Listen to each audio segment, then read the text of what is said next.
աղբը չնախատեսված վայրում եմ թափել, ինչ տուգանք է սահմանված։ Ողջույն, ես փաստաբան Տիգրան Գրիգորյանն եմ։ Մեր օրենսդրության պահպանության կարգը խախտելը կարող է բերել բավականին լուրջ վարչական պատասխանատվության։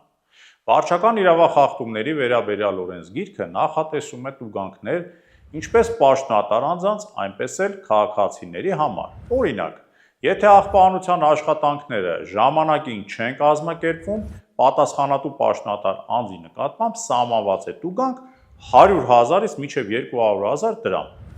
Քաղաքացիների համար սահմանված են հետևյալ տույժերը. Եթե աղբը թափվում է չնախատեսված վայրերում, փողոցում, շենքերի բակերում, անտառում կամ ցանկացած վայրում, որը սահմանված չէ որպես աղբավայր, ապա մինչև 1 խորանարդ մետր ծավալով աղբ թափելը առաջացնում է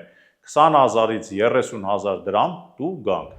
Իսկ եթե ծավալը 1 խորանարդ մետրից շատ է, տուգանքը դառնում է 50-ից 80,000 դրամ։ Բնական միջավայրի աղտոտման համար պատասխանատվությունն ավելի խիստ է։ Եթե անտառները կամ այլ բնական տարածքները աղտոտվում են կենցաղային մնացորդներով, կեղտաջրերով կամ այլ թափոններով, ապա քաղաքացու նկատմամբ կիրառվում է տուգանք 100,000 դրամի չափով, իսկ պաշտոնատար անձանց նկատմամբ 200,000 դրամի չափով։ Եվս մի կարևոր կարգավորում. եթե աղբը նետվում է տրանսպորտային միջոցից,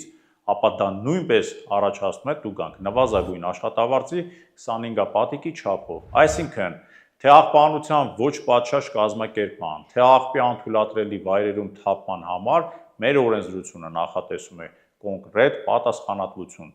որն իհարկե շատ դեպքերում չի կիրառվում, իսկ հետևանքներին ամեն օր բախվում ենք բոլորս։ Գործի դիր օրենքը, դու ունես իրավունք։